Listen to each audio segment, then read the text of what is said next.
आरशात बघताना पोटावर, मांड्यांवर, छातीवर पांढरे किंवा निळे रेषा दिसतात आहेत का? आणि मनात प्रश्न येतोय का, हे कधी जाणार आहेत? कोणती क्रीम लावू? क्रीम लावल्यावर पण जातील की नाही?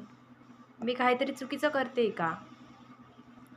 आज मी तुम्हाला खोट्या जाहिराती नाही, फसवणूक करणाऱ्या क्रीम नाही, तर एक मेडिकल ट्रूथ सांगते, स्किनचा सायन्स सांगते आणि खरंच काय उपाय काम करतात ते सांगते.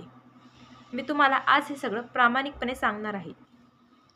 आजचा हा व्हिडिओ शेवटपर्यंत नक्की पहा, कारण मी शेवटी एक गोष्ट सांगेल जी कोणीच सांगत नाही. तर स्ट्रेच मार्क म्हणजे नेमकं काय? तर सगळ्यात आधी एक सत्य जाणून घ्या. स्ट्रेच मार्क म्हणजे त्वचेवर जखमा नाहीत. स्ट्रेच मार्क म्हणजे त्वचा आपल्या त्वचेमधल्या आतल्या लेयर ह्या ताणल्या जातात. आपल्या त्वचेला किती लेयर असतात? आपल्या त्वचेला टोटल 3 लेयर असतात. सगळ्यात वरची म्हणजे एपिडर्मिस, 2 नंबरची म्हणजे डर्मिस. ही मधली लेयर कोलाजिन आणि इलास्टिननी ची बनलेली असते आणि तिसरी म्हणजे फॅटची लेयर. जेव्हा आपण गर्भधारणा करतो, आपलं वजन हे झपाट्याने वाढते. हार्मोन बदलतात, इस्ट्रोजन, प्रोजेस्टेरॉन हे वाढतात. जेव्हा प्युबर्टी येते, सी सेक्शन रिकव्हरी असो, यामुळे त्वचा अचानक ताणली जाते. तेव्हा डर्मिस लेयर ही तुटते आणि त्याचे चिन्ह म्हणजे हे स्ट्रेच मार्क्स. क्रीम लावून वरून पुसता येईल अशी गोष्टच नाही.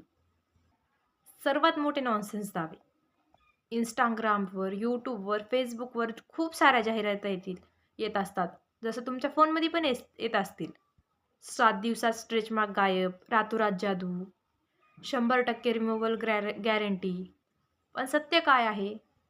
एकही क्रीम ही पूर्णपणे स्ट्रेच मार्क घालू शकत नाही. व्हाईट स्ट्रेच मार्क तर अजूनही हटत नाही. जर तुम्हाला कोणी म्हणत आहे, ही क्रीम लाव, याने डाग पूर्ण जातील, तर तुम्हाला फसवत आहे. कोणत्याच क्रीमने स्ट्रेच मार्क हे जात नसतात. पण मग काय करायचं? याचा अर्थ यावर उपायच नाही का? आहेत, पण योग्य एक्सपेक्टेशन हवी. तर यावर खरंच काय काम करतं? 1. मॉइश्चरायझर. सगळ्यात खूप महत्त्वाचं. स्किन जर ड्राय असेल तर त्यावर खूप स्ट्रेच मार्क दिसतात. त्यामुळे रोज 2 वेळा मॉइश्चरायझर लावा. मग ते कोणतंही असो, कोको बटर असो, शिया बटर असो किंवा ऑइल असो, आल्मंड ऑइल असो, कोकोनट ऑइल असो, ते हलकं कोमट करून गरम हाताने मालिश करा. मसाज केल्यानंतर काय होते? मसाज केल्याने तिथलं ब्लड सर्क्युलेशन वाढते. ब्लड फ्लो वाढतो. त्याच्यामुळे त्वचेची इलास्टिकताही सुधारते. त्यानंतर 2. रेटिनॉल किंवा व्हिटॅमिन ए हे फक्त डिलिव्हरीनंतरच वापरा. प्रेग्नन्सीमध्ये हे अजिबात वापरू नका. डिलिव्हरी झाल्यानंतर 3 ते 6 महिन्यांनी डॉक्टरला विचारून तुम्ही रेटिनॉल प्रोडक्ट जर वापरले तर स्किनचं कोलॅजिन हे वाढतं आणि मार्क्स थोडे फेड होत जातात. 3. Vitamin C plus E. Vitamin C हे काय काम करतं? व्हिटॅमिन सी हे स्किनचं कोलाजन बिल्डर आहे आणि व्हिटॅमिन ई हे स्किन रिपेअर करतं. हे सिरम किंवा ऑइल स्वरूपात वापरले तर स्ट्रेच मार्क हे हळूहळू फेड होत जातात. 4. पाणी आणि आहार. आपण पाण्याला आणि आहाराला खूप इग्नोर करतो. याला खूप छोटं समजतो नाही का? पण आपल्याला बाहेरून नाही, आपल्याला आतून ग्लो करायचं आहे. त्यासाठी 3 ते 4 लिटर पाणी पिया. जितकं होईल तितके पाणी पिया. पाण्याने शरीराची त्वचा नॅचरली ग्लो करते. आपली त्वचा ही डल दिसत नाही.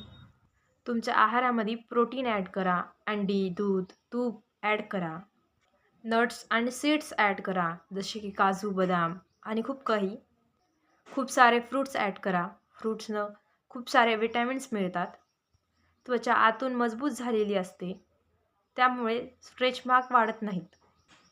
स्ट्रेच मार्क हे 2 टाईपचे असतात. एक व्हाईट आणि एक पर्पल दिसणारे. हे खूप महत्त्वाचं आहे. पर्पल आणि रेड मार्क म्हणजे नवीन स्ट्रेच मार्क येतात. हे जर काळजी घेतलं तर खूप लवकर फेड होतात. आणि व्हाईट स्ट्रेच मार्क म्हणजे हे खूप जुने स्ट्रेच मार्क असतील. ते पूर्ण जाणार तर नाहीत, पण स्ट्रक्चर नक्की स्मूथ होऊ शकतो. स्मूथ म्हणजे कमी होऊ शकतो. पण हां, हे पूर्ण गायब होणार नाहीत. स्ट्रेच मार्क म्हणजे तुमच्या शरीराची कमजोरी नाही. ते तुमच्या मातृत्वाची खूण आहे. तुमच्या संघर्षांची खूण आहे. तुमच्या लढ्याची खूण आहे. झालेल्या बदलांची खूण आहे. आरशात पाहताना स्वतःला कमी समजू नका. तुमचं शरीर जी गोष्ट पार पाडून आले ती कोणतीही क्रीम पुसून शकत नाही.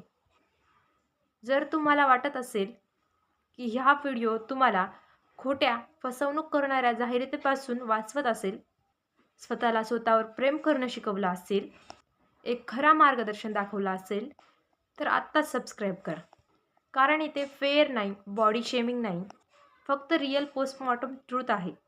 हा व्हिडिओ प्रत्येक त्या आईपर्यंत पोहोचवा जिला वाटते माझ्या शरीरात काहीतरी चूक आहे. आजचा हा व्हिडिओ मी इथेच थांबवते. भेटूया पुढच्या व्हिडिओत.